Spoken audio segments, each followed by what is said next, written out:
Well, hello everyone, welcome back to another episode of my Journey series, and this is a special one. I've been excited, looking forward to this episode for about 5 years now. Okay, maybe not that long, but you know, a fair amount of time I've been looking forward to this episode. Now, we're still in beta 1.9 pre-release 4. Some of you may know why this is an interesting update. Of course, pre-releases aren't really actual updates, they're more just snapshots. But last episode, we spent some time getting a Silk Touch pickaxe, which we managed to obtain eventually after a long time of grinding. However, we're going to be using this today because this pre-release or snapshot has some interesting things to do with it. Interesting features. Unintended features, but interesting ones. As you can see here, we've got a spider spawner. I believe in this version you could mine spawners with a Silk Touch pickaxe. We're going to try that, and you could actually get them back instead of them just breaking and being gone forever. Now we're going to try it with this one. I believe that if I put it down again, it will probably become a pig spawner, since that's kind of like the default. I don't think we can transfer it as a cave spider spawner to another location. But this is why we worked hard last episode to get the Silk Touch, was so we could do stuff like this. And I believe this is only in this update. This is only exclusive to this update. Let's give it a go. And yep, it's taking a while to dig, but almost done. Hey, there it is. There it is. It's stuck in the cobweb. Oh, it's actually stuck in multiple cobwebs. There we go. So as you can see, we managed to obtain a monster spawner. Now it does say monster spawner, but as I said, don't get your hopes up. I do believe that it's only going to, like, if we put it down again, it's only going to exist as a pig spawner. So we'll try that now. We'll just put it down here. Will it come back as a cave spider spawner? Well, in fact, let's put a few lights around it just so it doesn't, like, spawn a bunch of cave spiders. Will it come back as a cave spider spawner? Or will it come back as a pig spawner? Yeah, pig spawner. Right, interesting. Well, there you have it. So it's not possible to move spawners around and create mega XP farms. Now you might see this as cheating. I just want to point out that this is in the game, so it's not really cheating, it's just abusing a feature. So I'm thinking we could maybe take them and build a bit of a bacon farm, maybe. That might be quite interesting. So yeah, we might try that. There's also something else I want to do, and we shall do that. I guess we should do that right now, before we get started on anything else. I'm just going to put that monster spawner away in the chest. And I'm trying to think, what we're going to do now is, we're going to go on a bit of a journey. Oh, bother.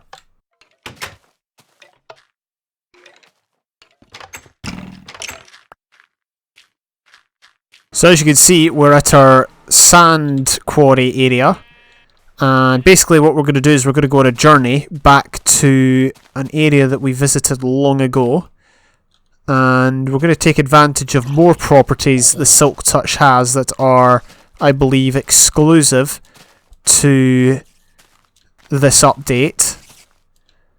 First though, we need to actually find what I'm looking for. We need to find the biome. It's a very specific biome.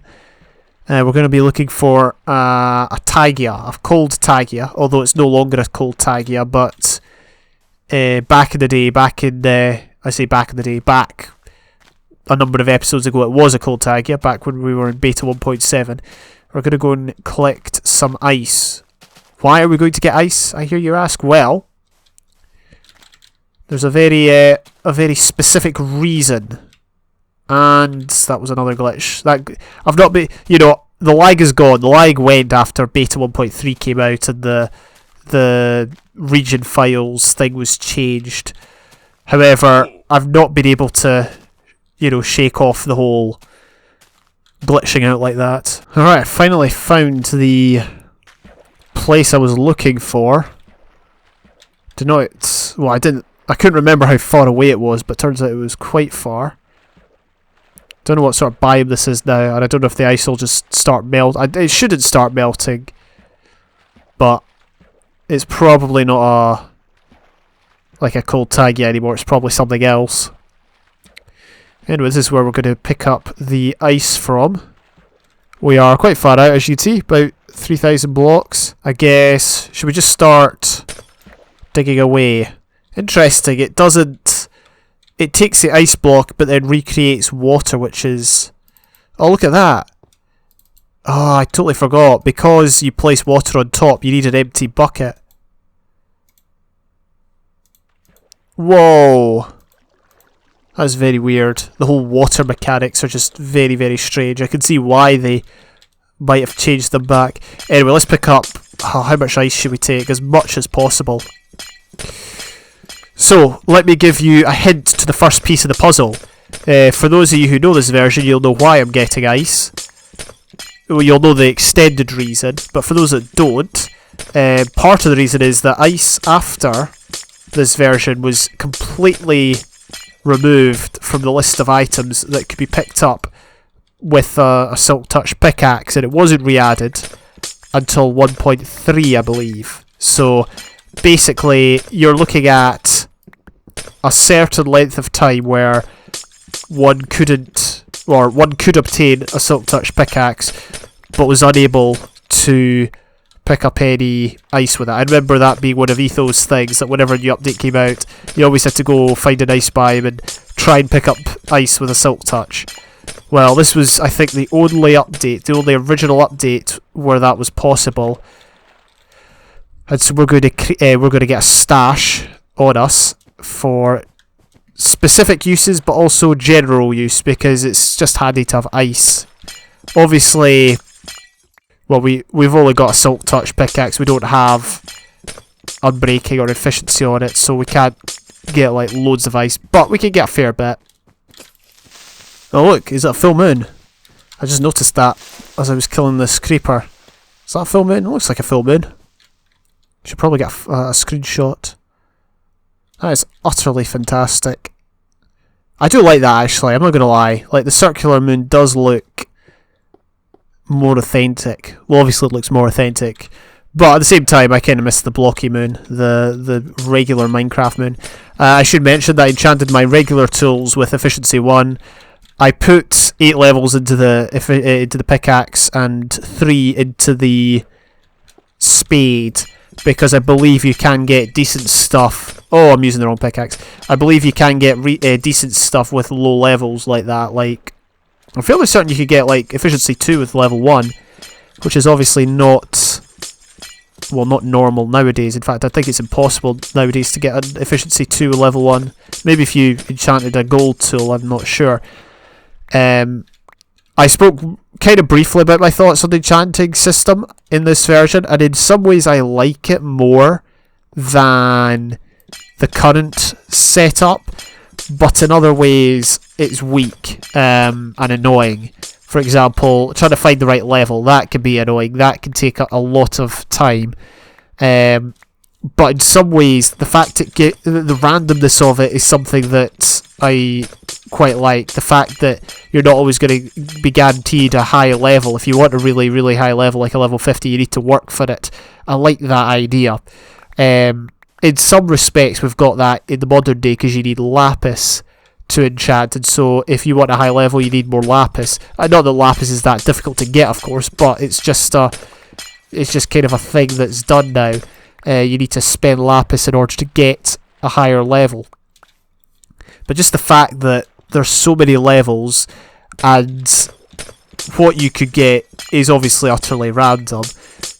But the fact that you've got to build towards it, you need to spend a wee bit more time doing it. You need to have a lot more in the way of bookshelves, and the output is very random as well. I quite like that idea of enchanting. I wasn't originally too much a fan. Well, okay, no. When they brought out the whole enchanting preview in 1.8, I liked it, and the reason I liked it was because on the RSG server I'd spent I don't know, about 10 or 11 diamond. Okay, that's being too specific, but I spent a load of diamond swords on the old enchanting system trying to get looting, and I don't think I ever managed it. Looting 3, that is. But then when the new enchanting came out, I pretty much instantly got looting 3 because I just had to look for it in the enchanting preview. So I liked it from that point of view. But I felt that enchanting was powerful and it was good, but the randomness is what made it was a drawback almost. Whereas now with the enchanting preview, the combining, it's very easy to get exactly what you want. And that just adds to the idea that, well, not that Minecraft's easy, but it's very simple to get everything you need inside the first, your first kind of time of playing. Say for example, you load up the game, start a new world, play for, let's say 2 or 3 hours, you could instantly have full diamond, prot 4, blast prot 4, whatever you want, and yeah, that's it. Whereas here, it's a little more challenging, because you need to spend time getting the levels, and the books, and everything like that, and even then you're not guaranteed to get what you want. Some would see that as a waste of time, but for me it's a not necessary evil, a necessary downside, a necessary balancing act so as not to make it too overpowered.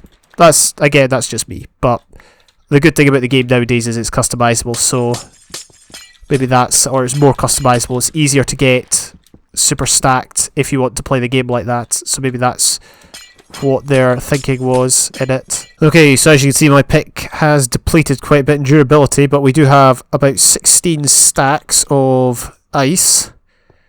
Therefore, I'm willing to call it quits here, and I think we'll go and travel back to base. Okay, so we're back at the XP grinder with another 50 levels. I'm going to do another enchantment. I'm just hoping for efficiency 4 and unbreaking 3, to be honest, so that I've got a decent pick. Maybe even just unbreaking 3, but I would rather avoid only Silk Touch and only Fortune 3. Oh, I just passed a 49. Oh, I'm not sure if you saw that. I just passed a 49. I started spamming. Usually I'll like go into the enchanting window, just like kind of click quickly to see what the highest level I could get, and I just passed a 49. I thought I was doing that, doing a quick cycle. I can't be bothered waiting around. Let's just take it and run. Oh, flip, no one breaking. At least we got Fortune 3 though. I think, to be honest, we're just going to use the Fortune 3, Unbreaking 3, Efficiency 4 pickaxe that we got. Was it last episode? We're just going to use that as our main pickaxe because we've got 2 Fortune 3s now, so it's not like we're struggling. So I'm down here at lava level to show another consequence of that change where source blocks of lava and water count as actual solid blocks when placing a liquid. So obviously, you see, for example, or just when caving, I like to replace lava sources with water to see if there's any ores or anything like that underneath. However, that is not possible here. It is impossible. I see it actually, yeah, it just completely places the water on top. That's interesting though. Oh well, whatever. There's the lava, just to confirm that the lava has exactly the same properties as water. So as you can see, I've got 9 monster spawners. Each one of them, I think, turns into a pig spawner. So that's the only sort of farm we can make with these spawners that you can move around. And I guess that's what we'll do. I'm going to try and come up with a design for pig spawners. Now we're going to need a lot of dirt. We're also going to need the Silk Touch, obviously, and we're going to need to get ourselves some grass blocks so grass will spread. I think first of all I want to figure out the properties of the spawners. I'm fairly certain you need to have the spawner in the ground with grass around it and a lot of light. However, I'm not 100% sure, so we'll just test over here. We'll place let's place the spawner like up here. Right? Does it spawn anything? Let's just get rid of that. We need to be careful that we don't overuse our Silk Touch to the point where we don't have it anymore. So as you can see, there's no pigs in sight. There's actually no animals in general. I think that's because they all like gravitated towards water or something and got stuck. So we're just going to dig this up, and I think you got to place it in the ground. So we'll try that. Place it there, and there we go. Okay, so that's how it works. So it doesn't work in dirt though. Oh, come on, don't... Would you stop pushing me? Right, we've got spawners. That's all that matters. Right, so I think we're going to build the farm somewhere around here. We're going to build it above ground. I was going to build it underground, but that would require digging, and I really cannot be bothered digging. I've done way too much digging in this series. I mean, it is Minecraft after all, Minecraft. But I think we'll save ourselves the bother and just build the farm above ground. Right, so we'll use this area here as kind of like a base area for the farm.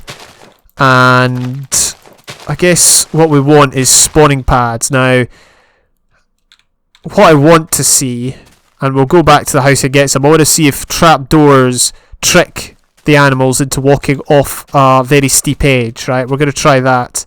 There's also a spawning cap. But if we can, like, I presume there's a spawning cap in terms of how many animals, the number of animals you can have in a specific area.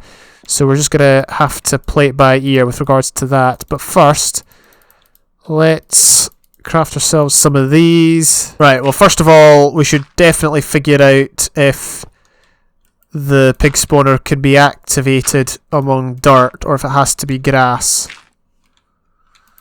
So I guess what we'll do is we'll just do that. I think it has to be grass, but it's worth checking. Meanwhile, I think what I'm going to do is oh no, we need to use our silk touch. I'm going to pick up some grass here, and we'll use this to hopefully spread the grass around the spawners. How much grass has to be around the spawners though? That's something I've never really figured out. Right, well, as you can see, dirt clearly doesn't work. If I remove that and add that, yeah, it has to be grass. How about if we get rid of the grass there? How far away does the grass have to be? Okay. So it works at that side. Does it work at the sides over here? Okay, so currently these two grass blocks here both exist as like legit spawning spaces. So now what I want to test is, do the mobs see trapdoors as actual full blocks? We're going to have to maybe get a few more to spawn, and we're going to have to get rid of some of the existing ground. Right, we need them to walk off. If they don't walk off, like, because of the trapdoors, then we're going to have to make it... Okay, that one did. And that one did as well. Right, okay, that's good. So now what we want to do is we want to get rid of that. That guy walked off. Alright, we should be fine. Right, let's get the spawner back and let's begin constructing the farm. Right, so I originally went for an 18 by 18 area, but now I've changed to a 19 by 19 area, which will maybe make things a little more challenging to work.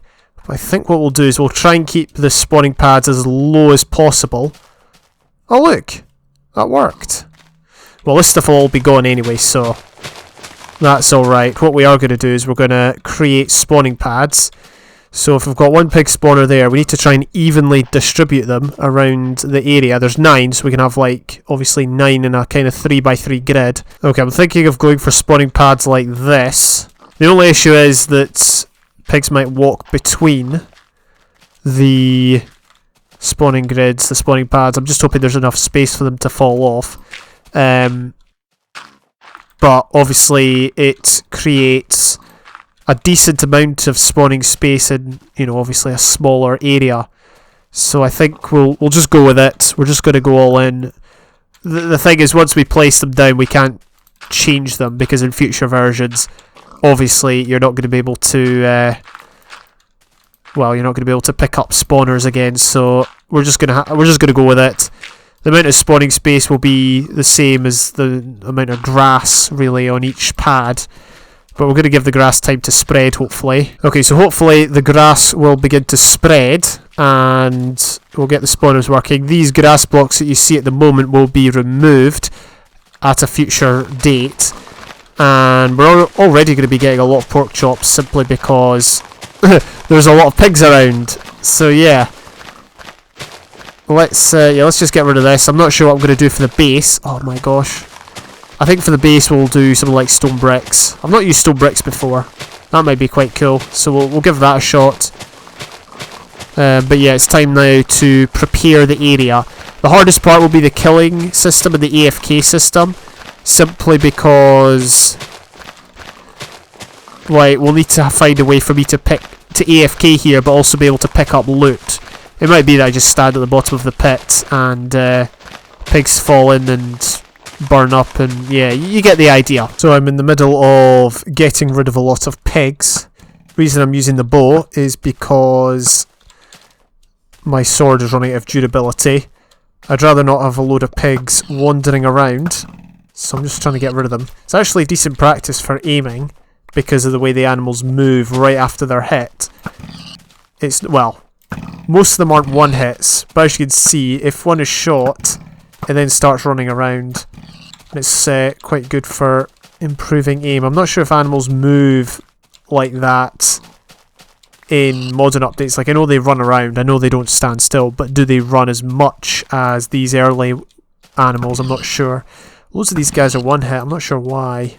Because a lot of the guys before were 2 hits. I'm guessing it's just a case of, well, animals, they've taken damage clearly from something. Maybe I've hit a bunch of them or something. Maybe they took fall damage when falling from the pad. Right. So what we're going to do now is, well, as you can see, I've added stone bricks. I've added a stone brick base and stone brick walls. It was important to add stone brick on the walls because there was grass here that they were spawning on. I'm hopeful that now there will be none spawning outside the perimeter that I've created here. But what we're going to do is, well, we're actually going to create a temporary barrier here. Hopefully that doesn't like spread grass or anything. We're going to create a temporary barrier and we're going to try and put in some water streams. And then that will obviously converge in the middle. There's a 3 wide area. Oh yeah, so there's a 3 wide area. That's where the pigs will obviously fall down. I was thinking of just doing an automatic grinder, but there's obviously an opportunity here to gain XP. So I'm thinking of doing something like an XP kind of grinder. I'm not sure how we're going to pull it off, because obviously 3 wide is a wee bit wider than I would like. Does this work? Hopefully this works. Actually, you know what? I should have put the trapdoors on first. I should probably have put the trapdoors on first. Right, I think I'll go to the mega storage area and get wooden planks from there and use that for the trapdoors, and I'll just put them on. Oh dear, yeah, there's one of the issues with water. The other key challenge with this build is that... Oh, come on. That's so annoying. Yeah, the other key challenge is the fact that we need to activate all the spawners. Now, I've not done an awful lot of testing with this. If I had more time, what I would do is try and figure out the optimal distance away that I could place all of these. And I would then place them as far apart as possible to get more spawning space in. But then I would also have them close enough that I could activate every single one of them. Basically, the reason I've chosen this formation is that I believe I can activate them all in a very central location. That's the aim here. I don't think we need a block there. Can we get away with that? Yeah, I think so. I think we can get away with that. This is an old iron farm trick, I believe. Not just iron farm, I'm sure other farms rely on this sort of a water formation. Let's do that. There we go, all good. And all the pigs have now, or are now, being collected in a central location. Cool. And one of them got out. Wonderful. Brilliant. And I'm out of arrows, so enough of that game. Right, so we just need the grass to spread here, and I also need to go and get glass. I don't think we'll work on the collection system yet. The thing is though, I don't want to necessarily end this project, because next episode I plan to update to the next pre-release, by which point I don't think I'll be able to mine the spawners with a silk touch. So we're going to have to be very, very careful about when we stop for this episode. So, as you can see, the farm is taking shape. There is another issue in that all the spawners are no longer working because the spawn cap has been reached. The spawner spawn cap has been reached as soon as a certain number of pigs end up in that area there. Basically the area under which the spawn cap exists in this version is 17 by 9 by 17, and that covers it, I'm pretty sure, from every single spawner. So all we need to do really is move them down another few blocks, okay? But I think we'll work on the killing mechanism. To be fair, it's not a problem because it just prevents us from having too many pigs at one time. So I'll leave them in there, that's fine. And next episode we'll work on the killing mechanism and such, and by that time I should have the pyramid finished when I can get enough sand. But yeah, thank you all very much for checking out this episode of my Journey series. Next time we will have upgraded our pre-release number, and there may be some more interesting stuff to exploit. Stay tuned to find out. I'll see you later.